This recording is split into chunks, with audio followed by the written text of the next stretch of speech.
कि देश एक आर्थिक संकट की तरफ जा सकता है। इसका एक पहला ये इंडिकेशन हो सकता है। पहले ही आप समझें कि देश के ऊपर भारतवर्ष पे आज तक का ऐतिहासिक कर्जा है। भारत उन देशों में है जिनमें सबसे ज्यादा कर्जा है। ये तो बात करते हैं कि हिमाचल प्रदेश ने कर्जा लिया। जिन लोगों को ये जानकारी नहीं है उनको ये जानकारी ले लेनी चाहिए कि हमारी भारत सरकार पे कितना कर्जा है। तो ये एक इस वक्त बड़ी अलार्मिंग सिचुएशन हो सकती है। जिस प्रकार माननीय प्रधानमंत्री जी ने अपील की है, ये अपील कब आई? जब वेस्ट बंगाल के चुनाव में भाजपा ने दुनिया भर का रिसोर्सेज और पैसे का प्रयोग किया।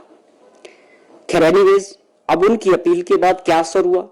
आज की खबरें हैं पूरे देश के अंदर सोने की कीमतें बढ़ गई और सोने की जो बिक्री है 20% डिमांड बढ़ गई। लोगों ने सोना 9,000 रुपये पर तोला सोना बढ़ गया।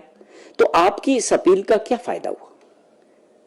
इसके पीछे का मकसद क्या है कि आप इसको जस्टिफाई करना चाह रहे हैं कि आने वाले समय में डीजल, पेट्रोल या गैस की कीमतों को बढ़ाने को जस्टिफिकेशन कर रहे हैं, या आप वास्तविकता में आप समझें कि एक आदमी, एक परिवार अपने जीवन में केवल एक बार प्लान कर सकता है कि फॉरेन जाने की बात सोच ले पूरे जीवन में। वो भी बहुत कम परिवार होंगे। अगर वो लोग चले भी जाएंगे उससे कितना आप जो है विदेशी मुद्रा को बचाओगे? आपको इसको लॉन्ग टर्म प्लानिंग करनी चाहिए। देश के सामने पूरा एक अपना रोड मैप रखना चाहिए कि अगर ऐसी परिस्थितियां बनती है तो हम किस तरह के इस आर्थिक स्थिति से या आर्थिक संकट जो देश के अंदर और दुनिया के अंदर आने वाला है उससे निपटने के लिए क्या बड़ी स्ट्रेटेजी और बड़ी प्लानिंग भारत सरकार की क्या होनी चाहिए। केवल मात्र लोगों को मीडिया पे आके अपील करने से वो एक पार्ट है, लेकिन आप तो सरकार है ना। आपको तो जमीनी स्तर पे फैसले लेने कि अगर ऐसा संकट आता है तो हमारा देश पहले भी रिसेशन में डॉक्टर मनमोहन सिंह जी के टाइम में दुनिया में रिसेशन आया, लेकिन हम मजबूती से खड़े रहे। उसका कारण था कि मनमोहन सिंह जी के पास नीतियां थी और समझ थी। आप भी वो करके दें, आपकी टीम को वो करना चाहिए, बजाय लोगों को डराने के। जो सत्ता में लोग बैठे हैं उनकी जिम्मेवारी बनती है कि वो मजबूत फैसले ले, और इस तरह से खाली लोगों को अपील करने से काम चलने वाला नहीं है। सर, चुनाव है और दोनों ही दल जो है कल काफी प्रचार में जुटे हुए हैं। क्या स्थिति है कांग्रेस की और किन मुद्दों को लेकर जो है कांग्रेस जनता के बीच जा रही है? कि जो एमसी का जो चुनाव प्रचार है अब अंतिम चरण पे है। 17 तारीख को वोटिंग होगी सब जगह। इसको लेके प्रचार में सभी ने, कांग्रेस पार्टी के कार्यकर्ता, नेतागण जिनकी ड्यूटी लगी है, मिनिस्टर्स, विधायक, चेयरमैन, कार्यकर्ता, संगठन के सब लोगों ने पूरी ताकत के साथ अपने अपने क्षेत्रों में जहां ड्यूटीज लगी है पार्टी की तरफ से सब अपना काम कर रहे हैं। और पिछले कल माननीय मुख्यमंत्री जी ने भी मंडी से ये जो प्रचार का कार्य शुरू किया है। आज पालमपुर में होंगे और उसके बाद धर्मशाला, और कल सोलन में जो है कल लास्ट दिन होगा प्रचार का। मुख्यमंत्री जी भी कल सोलन में म्युनिसिपल कॉर्पोरेशन का जो चुनाव हो रहा है उसमें जो माहौल है, अभी तक जो फीडबैक है उसमें अच्छा एक रिस्पांस मतदाताओं का, लोगों का हमें लग रहा है। जब मैं अगर सोलन की भी बात करूं तो मैं कल खुद भी सोलन गया था और मुझे जो वहां पर माहौल दिख रहा है और जो बातचीत से लोगों से, कार्यकर्ताओं से भी, जो सरकार की नीतियां रही, 3.5 वर्ष का समय हमारी सरकार का होने वाला है, उसमें जो कुछ काम हमने ऐसे किए सरकार ने और माननीय मुख्यमंत्री जी ने कुछ ऐसी योजनाओं को शामिल किया जिसकी हिमाचल के लिए बहुत आवश्यक थी। एजुकेशन के सेक्टर में शिक्षा के स्तर को अच्छा करने के लिए, क्वालिटी एजुकेशन की बात करने के लिए, दुर्भाग्यपूर्ण पिछले 5 सालों में शिक्षा के क्षेत्र में हिमाचल प्रदेश नीचे को जा रहा था। उसके भी अच्छे परिणाम आए।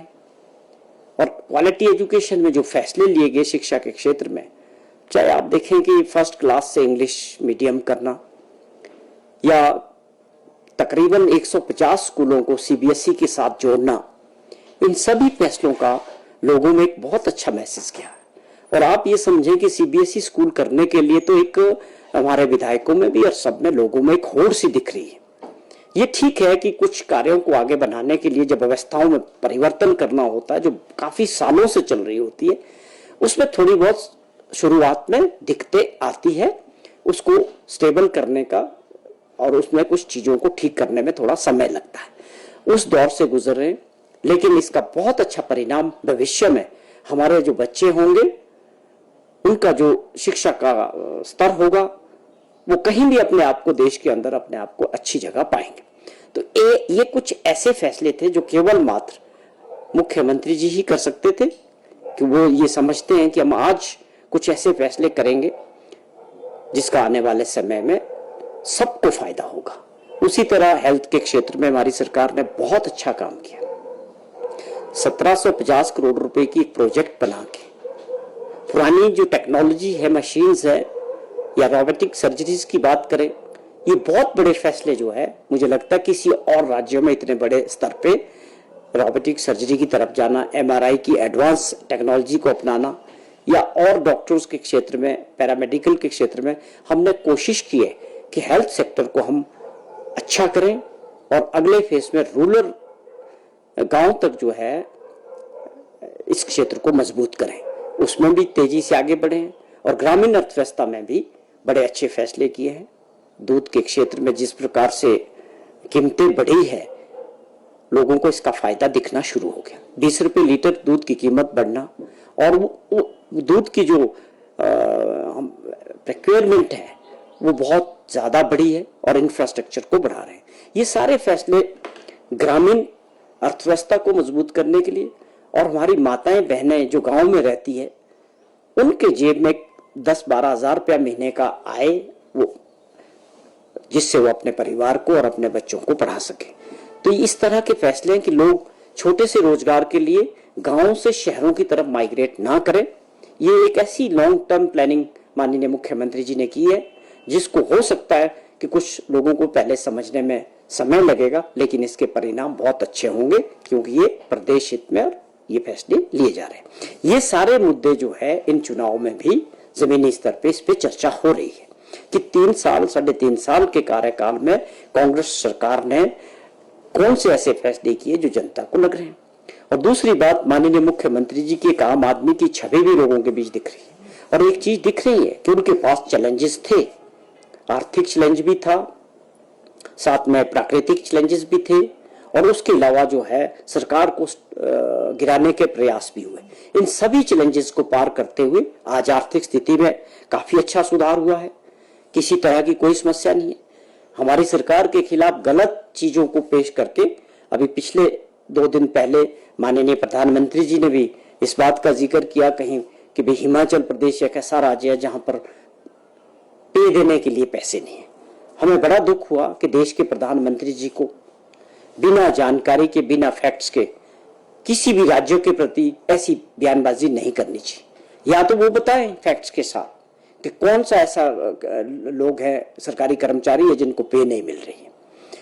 अगर आप इतने कंसर्न हैं हिमाचल के बारे में, तो हमारी आपसे प्रार्थना है कि हम भी फेडरल सिस्टम का पार्ट है। आप हमारी जो आपने आरडीजी खत्म की है उसको बहाल करें और स्पेशल पैकेज दें और स्कीमों में पैसा दें।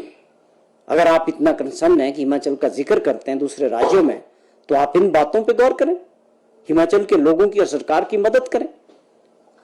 जबकि ये वास्तविकता नहीं है, न ही किसी को ऐसी परिस्थितियां हैं। हमारी आर्थिक स्थिति में बड़ी तेजी से सुधार हुआ है, उसमें बहुत सारे ऐसे कदम उठाए हमने 3 वर्षों में जिसके फायदे भी हुए हैं।